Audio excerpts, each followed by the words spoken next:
اللہ الرحمن الرحیم حامدا و مصلیٰ اما بعد۔ عزیز طلباء کرام، ہم نے کافیہ کے گزشتہ سبق کے اندر کنایات کا بیان پڑھا۔ اس سبق میں ہم ظروف کا بیان پڑھیں گے۔ صاحب کافیہ نے فرمایا الظروف منہا ما قطع عن الاضافۃ کقبل و بعد۔ ظروف مبنیہ، چونکہ سارے ظروف جو ہیں وہ مبنی نہیں ہیں، بعض ہیں، تو ان بعض کا ذکر کیا۔ فرمایا ظروف مبنیہ میں سے کچھ وہ ہیں جو اضافت سے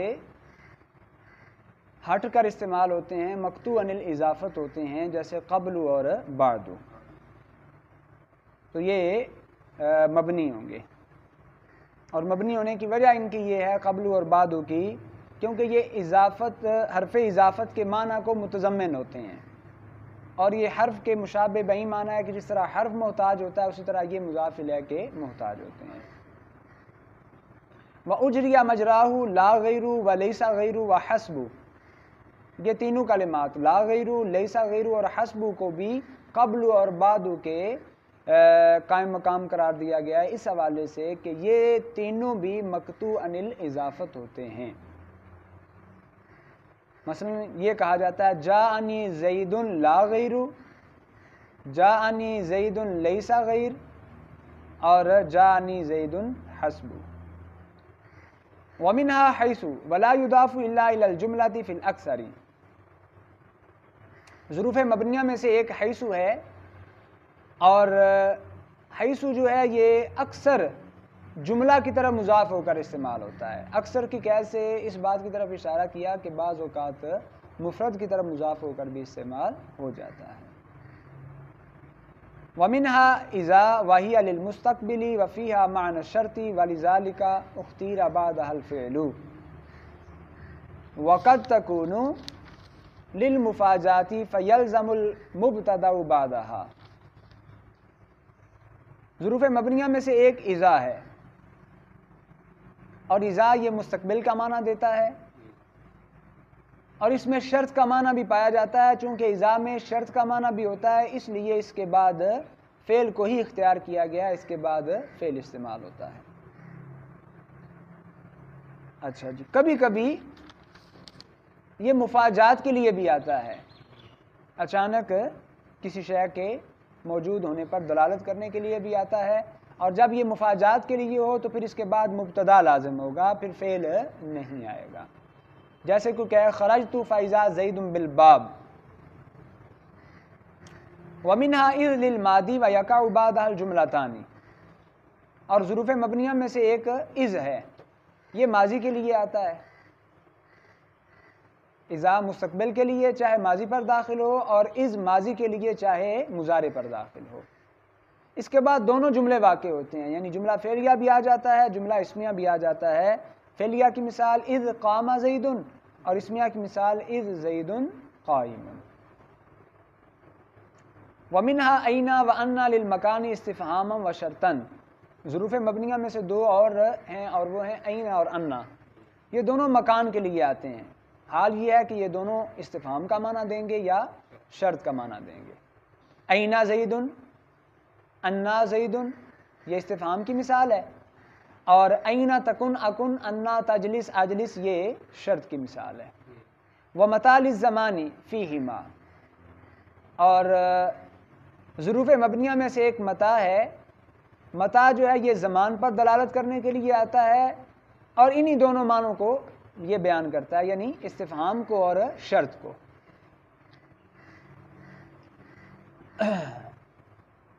متی تخرج اخرج، وایان للزمان استفہاما۔ اچھا جی، ظروف مبنیہ میں سے ایک اور ہے، اور وہ ہے ایانا۔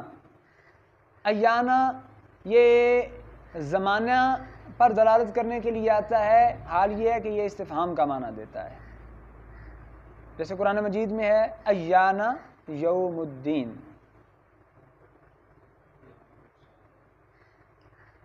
اس کے بعد ہے کیفا، فرمایا وکیفا للحال استفہاما، کیفا جو ہے یہ حال کا معنی دیتا ہے، حال یہ ہے کہ یہ استفہام کے لیے ہوتا ہے۔ جیسے کیف انت، مطلب کیا تندرست ہو یا بیمار ہو. ومز ومنذ بمعنى اول المدت فيليهما المفرد المعرفة وبمعنى الجميع فيليهما المقصود بالعدد. مز اور منذ یہ دو معنوں کے لیے استعمال ہوتے ہیں. اول مدت کا معنی دیتے ہیں اور جمی مدت کا معنی. جب یہ اول مدت کا معنی دیں یعنی کام کے شروع کرنے کی مدت، اگر اس معنی میں آئیں تو پھر ان کے بعد مفرد معرفہ آتا ہے. اگر یہ اول مدت کے معنی میں آئیں تو ان کے بعد مفرد معرفہ آئے گا، جیسے ما رأیتہ مذ یوم الجمعۃ. اور اگر یہ جمی مدت کے معنی میں آئیں تو پھر ان کے بعد مقصود بالعدد، یعنی جو عدد مقصود ہے وہی آئے گا، یعنی جتنی مدت بیان کرنی مقصود ہے اسی حساب سے عدد آئے گا. مثلا کو کہے ما رأیتہ مذ یومان. وقد یقع المصدر او الفعل او ان او ان فیقدر زمان مضاف وهو مبتدا وخبره ما بعده خلافا للزجاجی. اچھا جی، کبھی کبھی ایسا بھی ہوتا ہے کہ ان کے بعد یعنی مز اور منذ کے بعد مصدر واقع ہوتا ہے یا فعل واقع ہوتا ہے یا انا آتا ہے یا انا آتا ہے. مصدر کی مثال مثلا کو کہے ما خرجت مذ ذہابی کا. فعل کی مثال ما خرجت مذ ذہبتا. اور انا کی مثال ما خرجت مذ انک ذاہب. اور انا کی مثال ما خرجت مذ انک ذاہب.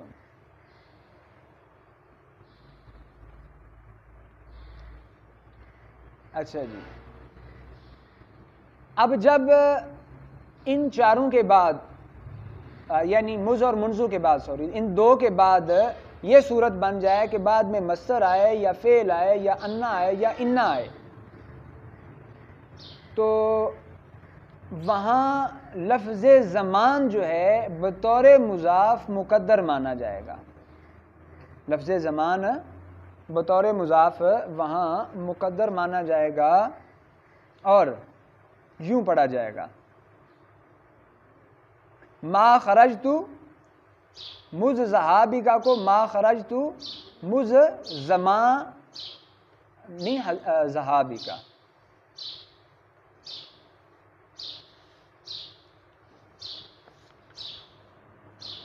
اللہ اکبر. تو یہاں لفظ زمان جو ہے اس کو ہم کیا کریں گے؟ مقدر مانیں گے، اور یہ اول مدت کے معنی میں ہے.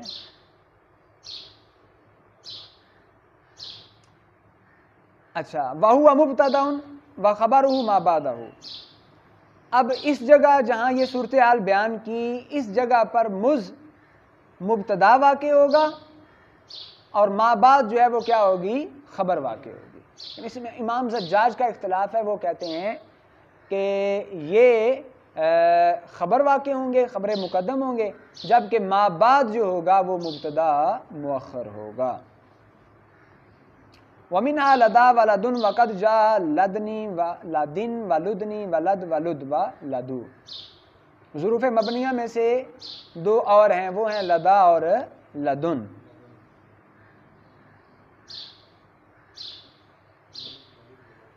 اچھا، یہ جو لدن ہے اس میں چند اور لغتیں بھی آئی ہیں.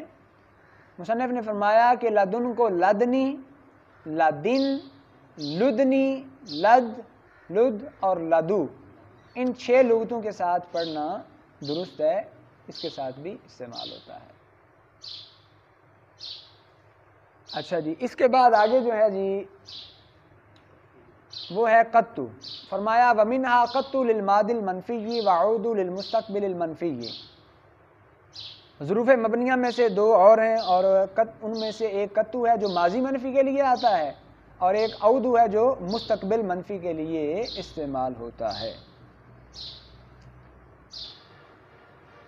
والظروف المضافۃ الی الجملۃ واذ یجوز بناؤها علی الفتح وکذالک مثل وغیر مع ما وان وان.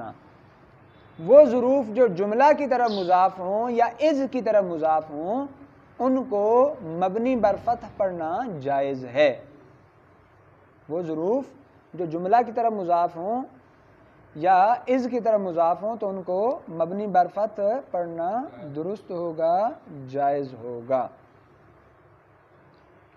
اس کے بعد آگے فرمایا وَكَذَلِكَ مِثْلُ وَغَيْرُ مَعَ مَا وَأَنْ وَأَنَّا. لفظ مثل اور لفظ غیر جب ما ان اور انا کے ساتھ استعمال ہو، یعنی مثل ما مثل ان مثل انا غیر ما غیر ان غیر انا، تو اس کو بھی مبنی بر فتح پڑھنا جائز ہوگا. یعنی قیامو کا مثل ما قام زید.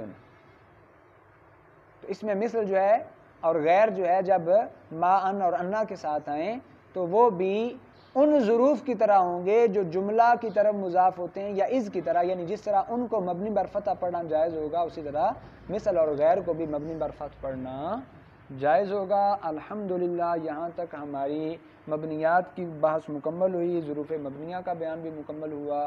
اللہ رب العزت کی بارگاہ میں دعا ہے اللہ تعالیٰ اسے